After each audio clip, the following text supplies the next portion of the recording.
Alors, salut Aurélie. Salut Moumou. Ça fait longtemps. Ça va? On fait comme si on s'était pas parlé depuis une demi-heure.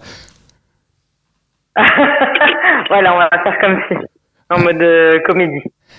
Écoute, c'est gentil à toi d'être avec nous pour ce petit podcast que j'essaye de monter, Parole d'expat. J'ai déjà commencé à enregistrer certains podcasts avec beaucoup d'amis qui habitent partout dans le monde. Et toi, en l'occurrence, tu habites en Polynésie française, à Moorea. À Moorea, ouais, l'île sœur de Tahiti. Une petite demi-heure de bateau de la capitale Papeete. Une petite heure de bateau. Je vis à Moorea et une demi-heure, une petite demi-heure. Je dois traverser en fait tous les jours pour venir travailler à Tahiti. Voilà. Donc, je vis sur Moorea et je travaille à Tahiti. C'est énorme ça. Et ça fait combien de temps que tu es là-bas? Ouais. Je viens de fêter ma 5e année là au mois de le 27 mai exactement. Je suis partie le 27 mai 2015 et voilà, ça fait 5 ans que j'ai décidé de quitter Paris, un peu sur un coup de tête, puisqu'en fait j'avais une amie qui était venue s'installer ici 1 an avant. Je suis venue la voir en vacances pendant un mois, pendant le mois de novembre 2014 exactement. Pendant tout un mois, je suis restée en Polynésie et puis je suis rentrée à Paris début décembre. Et au mois de février, je crois que je l'ai rappelé pour lui dire écoute, je prends mon billet et je suis arrivée avec elle au mois de mai, voilà, fin mai. C'est énorme parce que à l'époque, avant, donc on se connaît depuis quelques années maintenant. Oui, quelques temps. Quelques temps déjà, oui. Et on s'était vu quand je suis allé habiter à New York pour la deuxième fois, donc en 2012. Oui. Et on s'était vu là-bas. Et tu m'avais dit à un moment donné, ben tiens, alors toi, on va en parler, mais tu faisais beaucoup de radio et de production audiovisuelle. Oui. Et tu me disais, bah écoute, j'hésite soit à venir à New York, soit à Los Angeles, si je me souviens bien, parce qu'il y avait New York Film Academy. Exactement. Et moi, j'étais resté sur ça. Alors je me disais, oh, j'espère qu'elle va venir à New York. Et tu étais plus parti pour Los Angeles à cette époque-là, si je me souviens bien, encore une fois. Ouais. Et tout d'un coup, je vois sur ah ben tiens, je vais en Polynésie. C'est Juliette, c'est ça ta copine qui habite là-bas? Oui, c'est Juliette, c'est ça. Ouais. Et je me suis dit, oh, qu'est-ce qui se passe quand on passe de New York ou Los Angeles à Polynésie, quoi? En fait, quand je suis venue ici, c'est vrai que en tant que Parisienne, comme j'ai dit à tout le monde, je pars en Polynésie française, à Tahiti. On m'a regardé avec des yeux ronds en me disant mais qu'est-ce que tu vas faire là-bas? C'est tout petit, tu vas t'emmerder. T'es une vraie Parisienne, tu sors. Voilà, t'as une vie hyper active. Moi, je travaillais 12 heures par jour. J'avais une vie hyper nocturne. Et en fait, en venant ici, j'ai découvert un autre mode de vie pendant un mois. Et puis, t'es entouré d'un lagon qui est magnifique. T'es entouré d'une nature qui est magnifique. Et en même temps, je suis arrivée dans des colloques où c'était aussi la fête. Et en même temps, tu fais la fête différemment. Et puis j'arrivais un peu à saturation de Paris. Quand je suis rentrée de Polynésie de mes vacances, je me suis retrouvée en plein Charlie Hebdo. Et puis j'ai senti un espèce de changement de cap un peu dans le quotidien. Je trouvais qu'on rentrait vraiment dans une espèce de parano, dans une peur de tout le monde. C'est plus du tout le Paris que moi j'ai toujours connu depuis que je suis enfant, quoi. Et j'aimais pas ce que j'étais en train de ressentir, en fait. Et je me suis dit, c'est que le début. Et c'est pas ce que j'avais envie de vivre. Et puis aussi, il y avait tout ce qui était entourage. C'est-à-dire que toutes mes copines commençaient à avoir des enfants, à être en vie de famille. Donc finalement, tu vis plus la même chose au quotidien aussi. Et au niveau professionnel, je commençais à tourner en rond aussi. Tu faisais quoi au niveau professionnel, justement? Donc, et tu avais quel âge? Il y a 5 ans, j'avais 34 ans, 33, 34 ans. Et j'étais dans la production audiovisuelle. Je travaillais dans le milieu hip-hop. Je faisais des émissions sur le rap français, sur le rap en général. J'avais fait beaucoup de radio auparavant sur Génération, une radio locale parisienne Très connue à Paris. spécialisée dans les hip-hop, parce que c'était ma culture totalement dedans. J'étais très heureuse dedans. Et puis on est parti sur de la production audiovisuelle, toujours dans ce milieu-là. Et au bout de 6 ans à parler de rap qui avait beaucoup changé, qui était plus du tout ce que moi j'écoutais, parce que moi je suis plutôt la culture des années 90, 2000, et là on était vraiment dans une culture qui était totalement différente de ce que j'aimais. Et je tournais en rond, et puis chaque année je disais j'arrête, je vais faire autre chose, puis finalement je continuais parce que le statut d'intermittent était quand même assez confortable d'une certaine manière. Et en fait, en venant en Polynésie, je me suis renseignée sur le boulot, sur la production audiovisuelle locale. Et mon profil était intéressant dans le sens où ils avaient rarement des gens qui venaient de Paris et qui avaient les compétences que j'avais, qui venaient en Polynésie pour s'installer. C'était plutôt l'inverse. Les gens partaient de Polynésie pour aller en France. Et du coup, on m'avait dit, écoute, si tu reviens, on ne garantit pas que tu auras du boulot parce que on reste un tout petit monde. Mais si tu reviens, ton profil est intéressant. Voilà, donc il y a eu plein de choses qui font que je me suis dit, écoute, c'est peut-être le moment de complètement changer de vie et d'aller prendre l'air. Et au départ, en fait, je suis partie pour 1 an.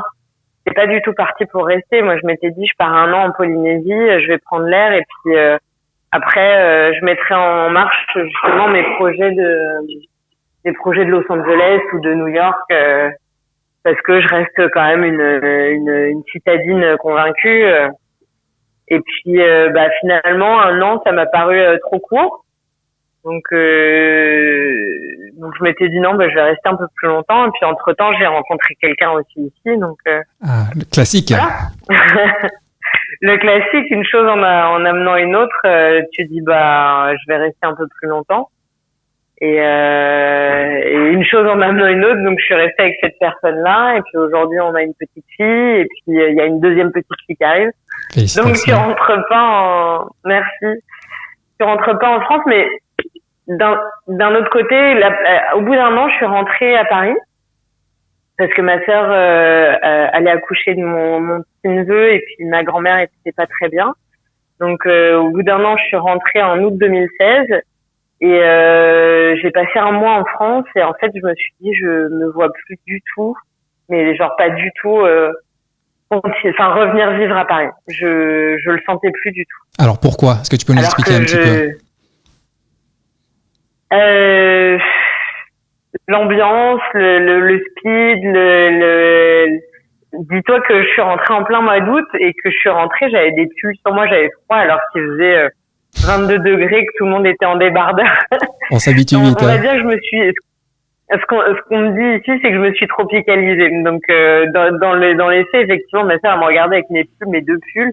Elle mettait le débardeur. Elle me dit, mais je comprends pas, il fait chaud. Je dis, mais moi, il fait froid. 20 degrés, c'est...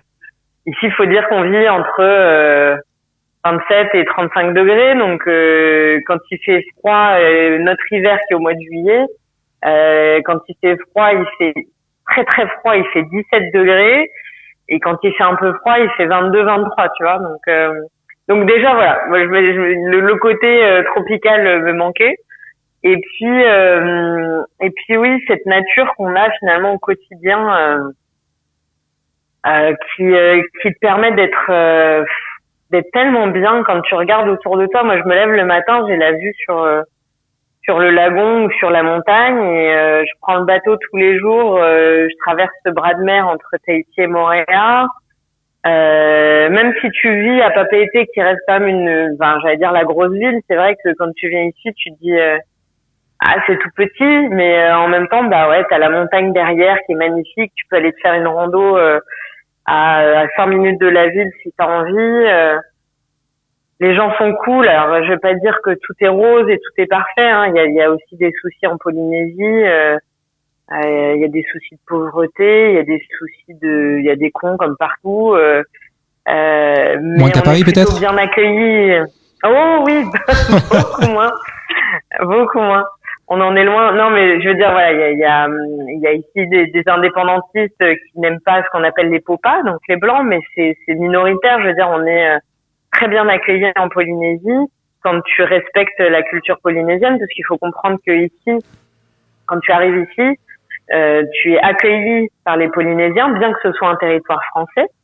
Mais tous ceux qui viennent ici et qui le comprennent, en tout cas, comprennent bien que la Polynésie française a une identité culturelle très forte et qu'elle est à respecter. C'est-à-dire que c'est à toi de t'adapter aussi à cette vie-là et tu n'arrives pas en tant que colon sur un territoire français. Alors ça, c'est très important, quoi. Oui. Parce que souvent pour les... Quand tu as compris ça en Polynésie, tu t'adaptes très bien à la vie ici. Si t'arrives comme un gros colon français popa qui se dit c'est un territoire français, faut vivre comme les Français, non, c'est pas comme ça que ça se passe. Alors, je disais, c'est intéressant parce que souvent on a cette quand on part à l'étranger, on peut se dire éventuellement dans un pays étranger, faut que je m'adapte à la culture. On parlait de New York, on parlait des États-Unis en l'occurrence. Tu te dis bon, effectivement, si j'essaie de vivre comme un Français, on va me dire mais Coco, t'es pas en France, donc c'est normal.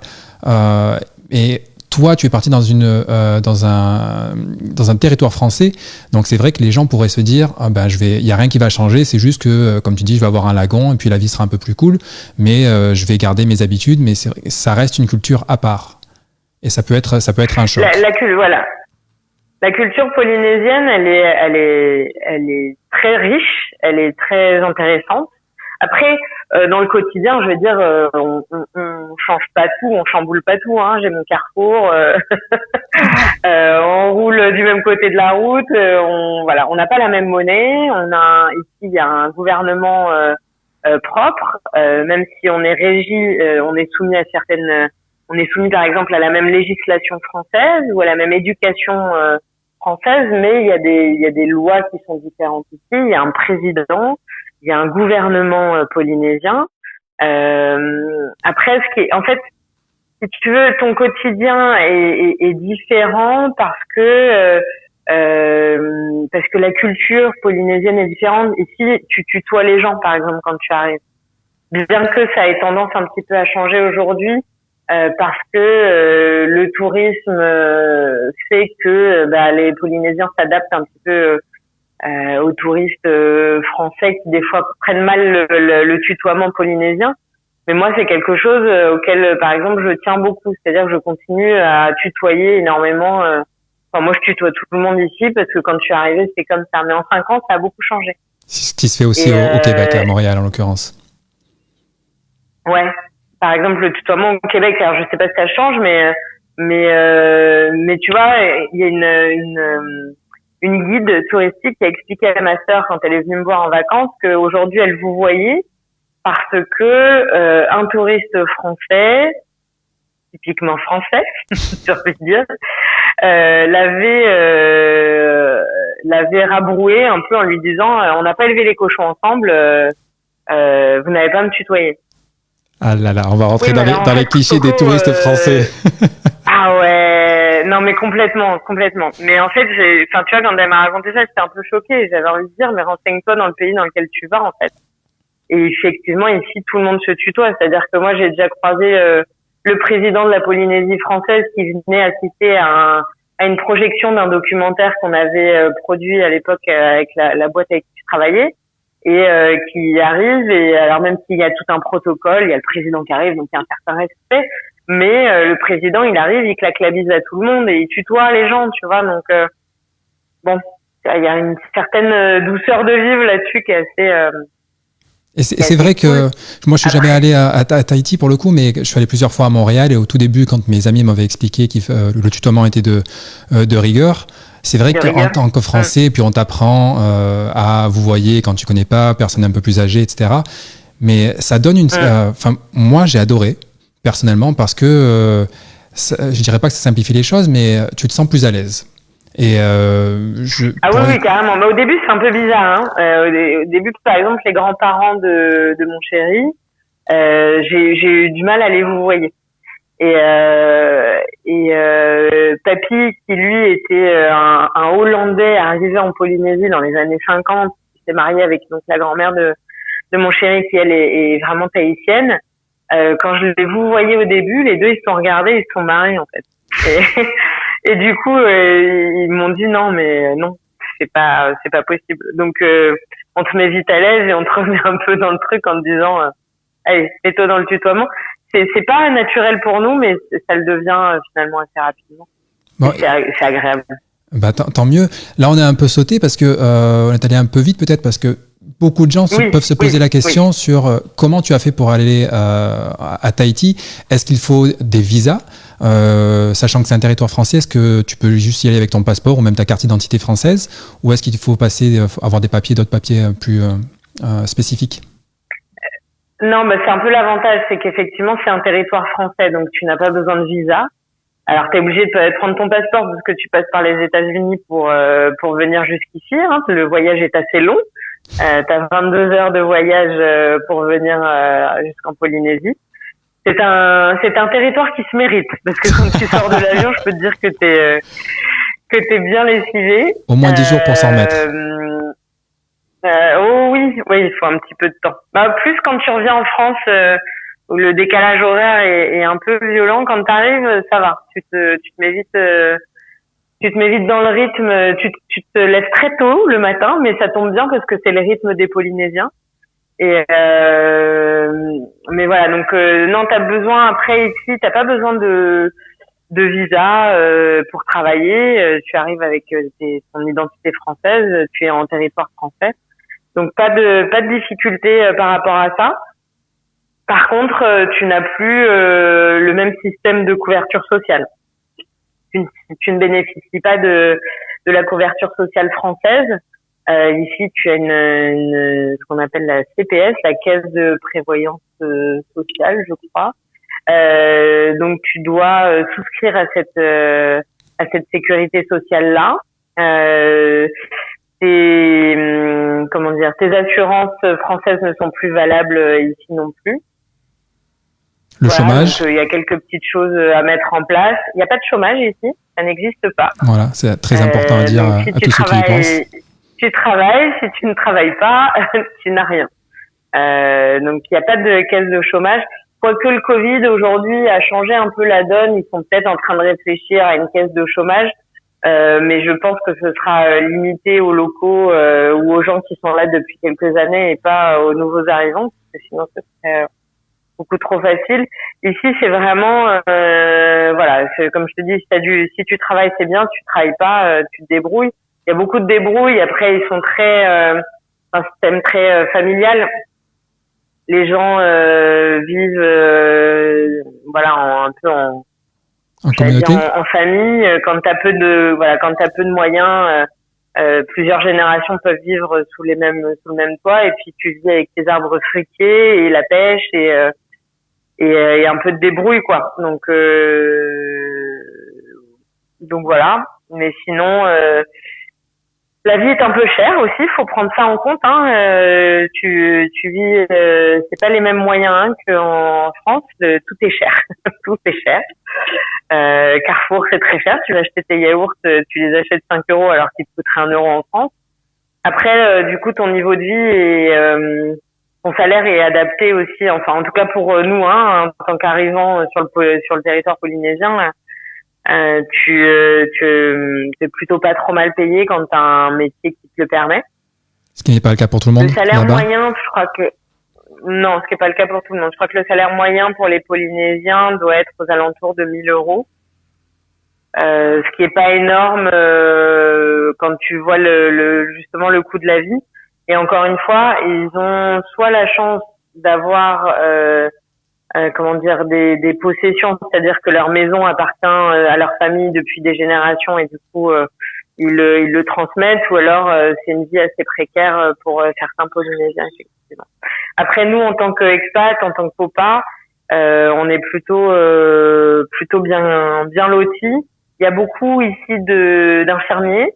Enfin le monde médical ici de métropole est très représenté, hein. Infirmiers, infirmières, médecins, kinés viennent beaucoup ici en Polynésie. J'aurai bientôt l'occasion d'interviewer une kiné justement que nous connaissons tous les deux, Lucie. Ah oui, bah oui, qui a vécu ici longtemps. Exactement. Qui est partie, mais qui a tendance à faire des allers-retours, hein, qui a la chance de pouvoir le faire. Et qui bouge de partout. Et qui bouge de partout.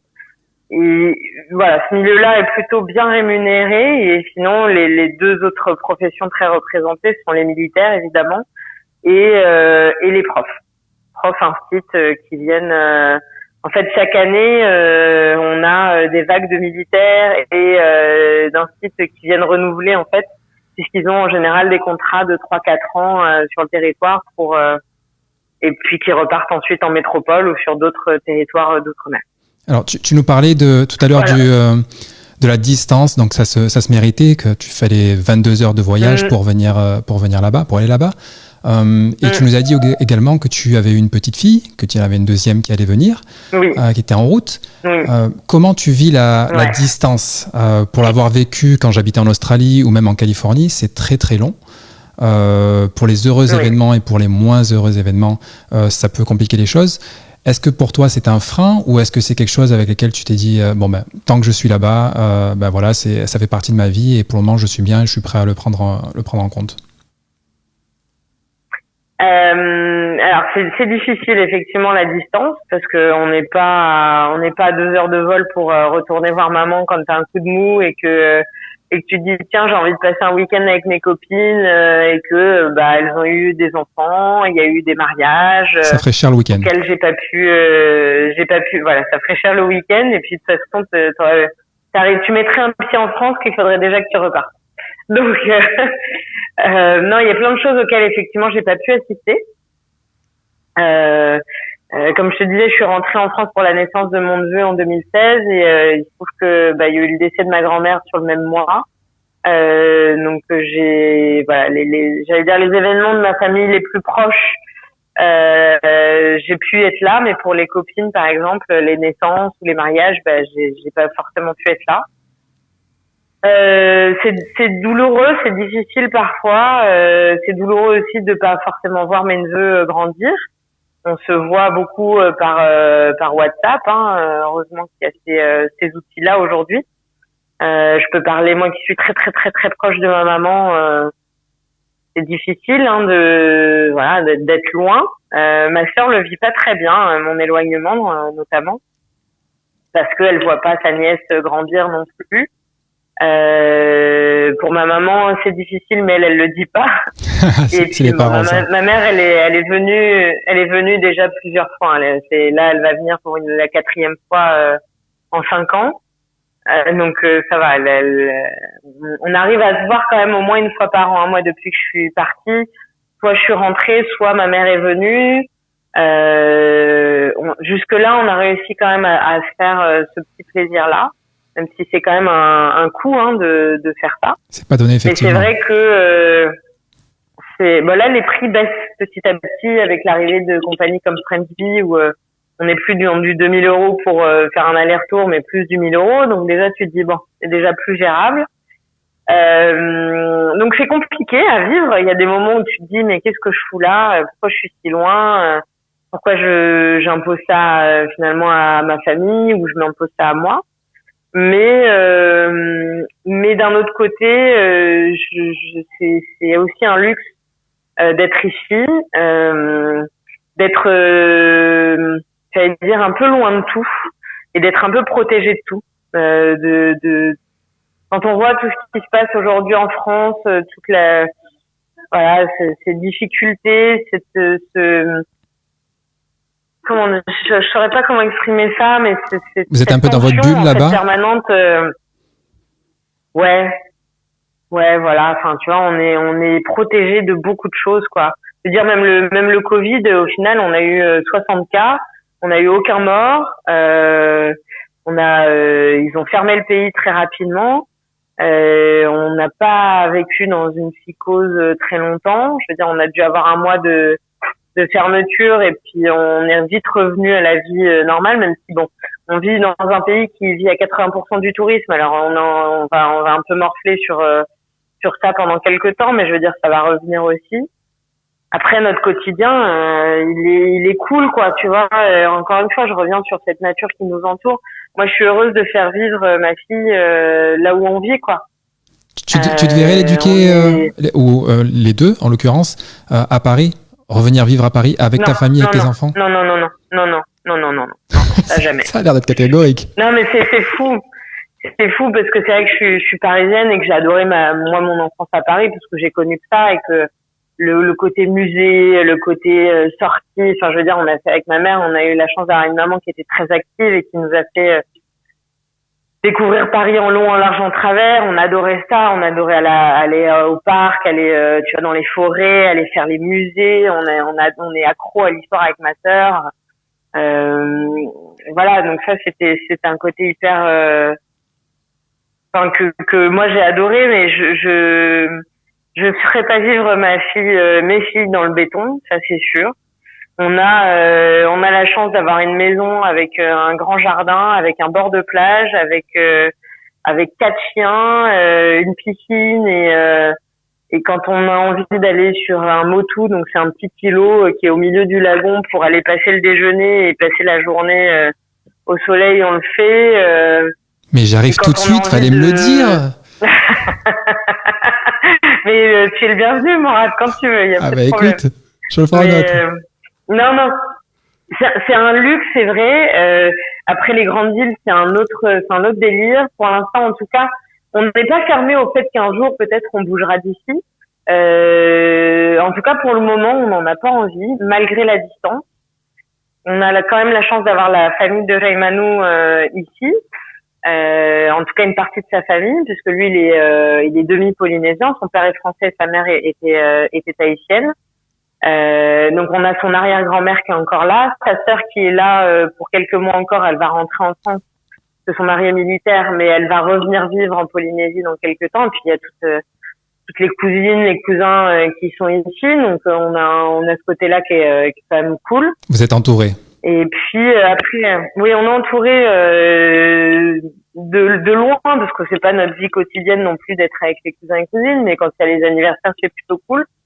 Après, à terme, je pense qu'on bougera parce que on a envie de faire découvrir le monde aussi à nos filles et de pas rester forcément que dans notre bulle. Je pense qu'on aura aussi encore une fois ce luxe-là de pouvoir se dire qu'on pourra bouger de Polynésie quand on sentira le moment. Et pour l'éducation de nos filles, parce que je pense que la Polynésie est un beau pays, mais je suis pas convaincue par le niveau d'éducation qu'il y a ici. Peut-être la Nouvelle-Zélande, ça nous tente aussi. Peut-être que le Canada, ça nous tentera aussi. En sachant que Raymanou, lui, a grandi à la montagne, dans les Hautes-Alpes pendant 17 ans. Il est revenu en Polynésie il y a une dizaine d'années et que on se dit que peut-être que le froid à un moment ça va nous manquer et qu'on le fera aussi, tu vois. Donc voilà, pour l'instant on est éloigné de tout. On peut parler de Montréal si tu veux. Il y a le froid et le froid de Montréal. C'est un peu différent. Oui. Non, mais on va voir. Voilà, pour l'instant on est loin de tout. C'est pas facile tous les jours, mais il y a des avantages et des inconvénients. Pour l'instant, les avantages prennent le pas sur les inconvénients. Donc, bon, tant mieux. Et j'ai bien aimé ce que tu as dit. On se dit qu'on reste là. Tu as dit tout à l'heure, oui, c'est drôle pour moi de dire que je ne vivrai pas à Paris parce que je suis parisienne, mais je n'ai connu que ça.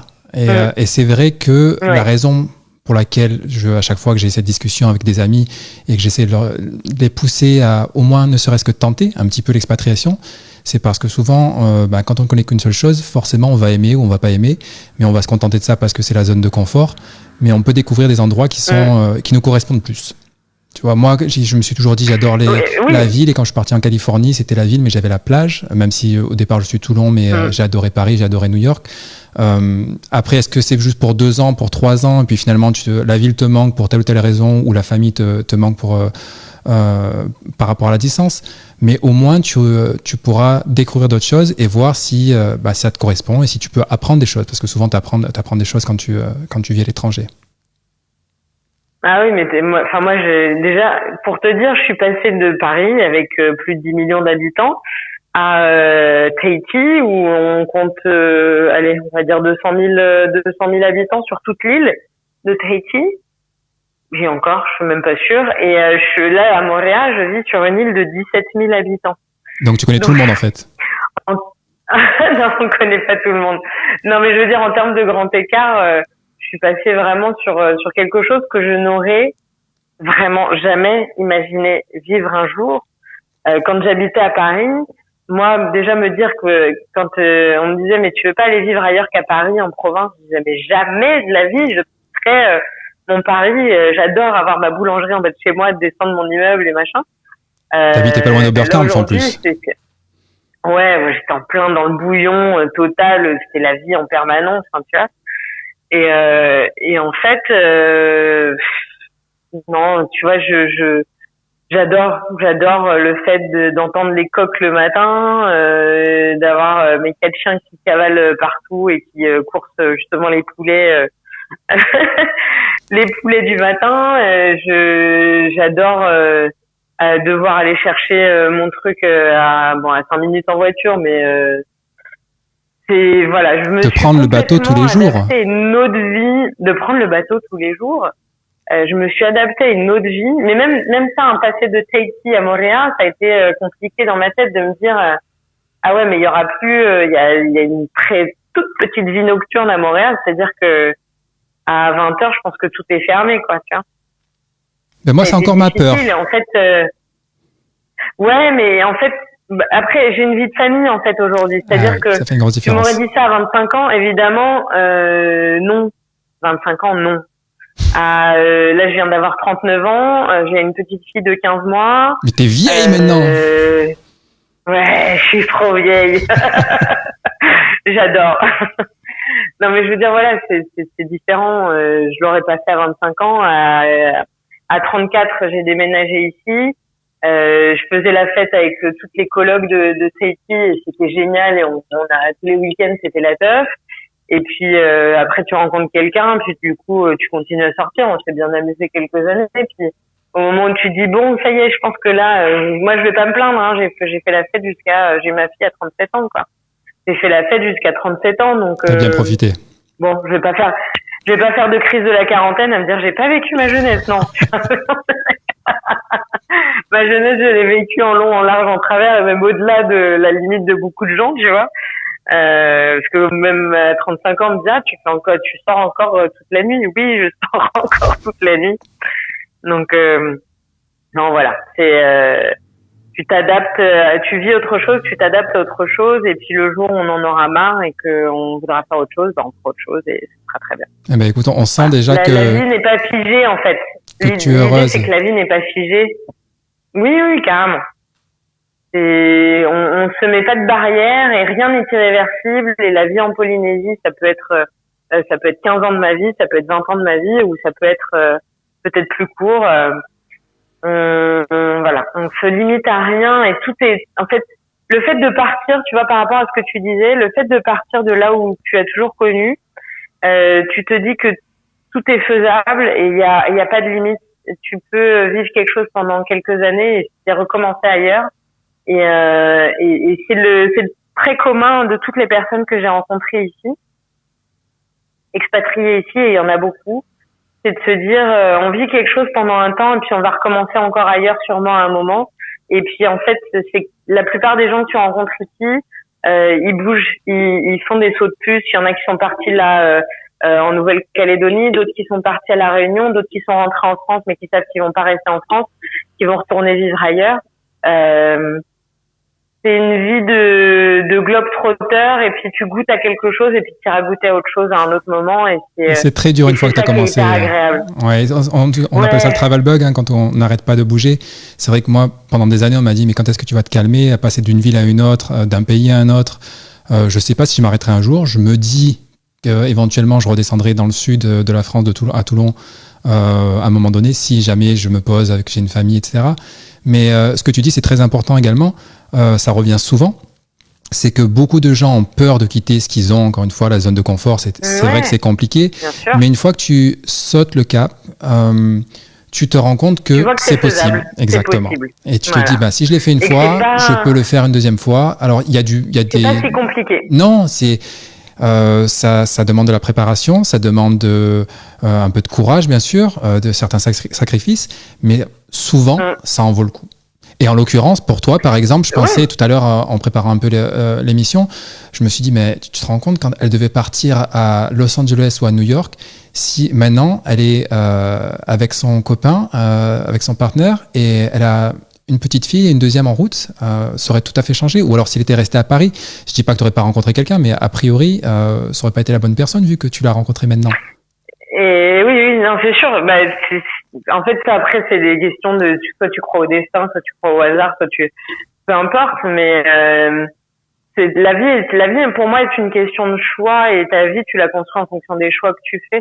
Donc effectivement, j'aurais pu rester à Paris et rencontrer un Parisien et faire ma vie à Paris et avoir mes enfants à Paris, comme ma sœur le fait en fait actuellement. Et des fois, je lui dis mais pourquoi tu pars pas? Elle me dit ouais mais faut trouver du boulot, et puis elle a 2 enfants, puis c'est compliqué, ils sont habitués à machin.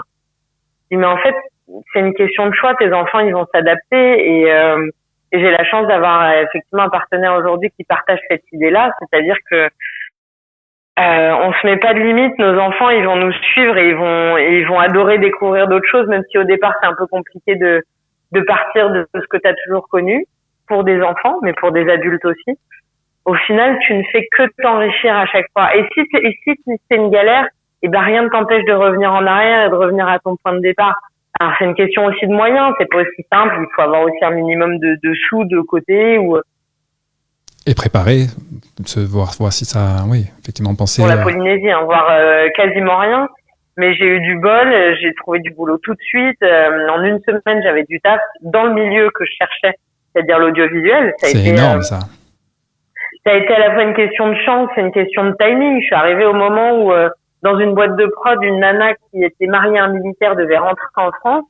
Donc gros coup de bol et puis bon timing. Enfin, tu vois, des fois tu te dis en fait la vie elle fait les choses aussi bien pour que finalement le choix que t'as fait il continue. Tu vois. Après j'ai rencontré des gens qui sont arrivés ici, qui n'ont pas trouvé de boulot, qui ont galéré pendant un an et puis qui sont rentrés. Et finalement qui sont très heureux d'avoir passé leur année ici, qui sont rentrés en France et qui ont changé leur vie par rapport à ce qu'ils avaient avant leur année en Polynésie. Et ça leur a apporté quelque chose quand même. Et je pense à une copine qui est infirmière, qui a cherché ici pendant un an, qui a galéré. Elle est rentrée avec son chéri qui avait pas trouvé de boulot en Polynésie. Ils sont rentrés en France. Ils sont restés 4-5 ans. Ils sont revenus en vacances ici. Et puis elle a décidé de revenir. Ils se sont séparés. Et puis finalement, lui maintenant, il est avec quelqu'un d'autre.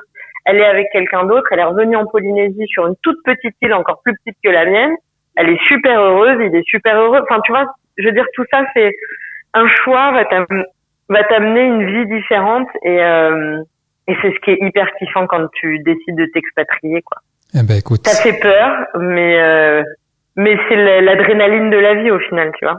C'est beau comme tu parles. C'est l'adrénaline de la vie. Je sais. Eh ben, écoute, on va se quitter sur cette phrase. C'est l'adrénaline. Oh, j'arrive pas à le dire. C'est l'adrénaline de la vie. Voilà, parfait. Je le couperai ça au montage pour le podcast. Voilà. Écoute, merci à toi, Aurélie, d'être avec nous, d'avoir été avec nous pour cet épisode de Parole d'expat. Je te souhaite tout plein de bonnes choses. Je t'embrasse bien fort et j'espère qu'on aura l'occasion de se voir, que ce soit à Tahiti ou n'importe où dans le monde, à Paris, en France, j'en sais rien, mais on y arrivera. Eh ben écoute, je rentre en France au mois de décembre pour Noël parce que ça fait 5 ans que j'ai pas fêté Noël avec ma famille et que pour le coup ça me manque tellement que j'ai envie de rentrer. Et puis j'aurai en plus accouché de ma deuxième petite bouille, donc ce sera l'occasion de présenter mon bébé à ma famille aussi. Ce que j'ai déjà fait pour ma première, tu vois, on fait des sacrifices, on vient en France avec des tout petits bébés. Donc je serai en Europe en décembre. Voilà. Eh ben écoute, je le note et j'espère qu'on pourra se voir. Je suis pas loin maintenant, je suis à Londres, je suis à 2h30 de Paris, donc s'il faut faire un saut, ce sera avec grand plaisir. Ok, super. Et gros bisous Mourad, merci beaucoup pour cette interview. Merci à toi. C'est cool. Salut. À bientôt. Ciao.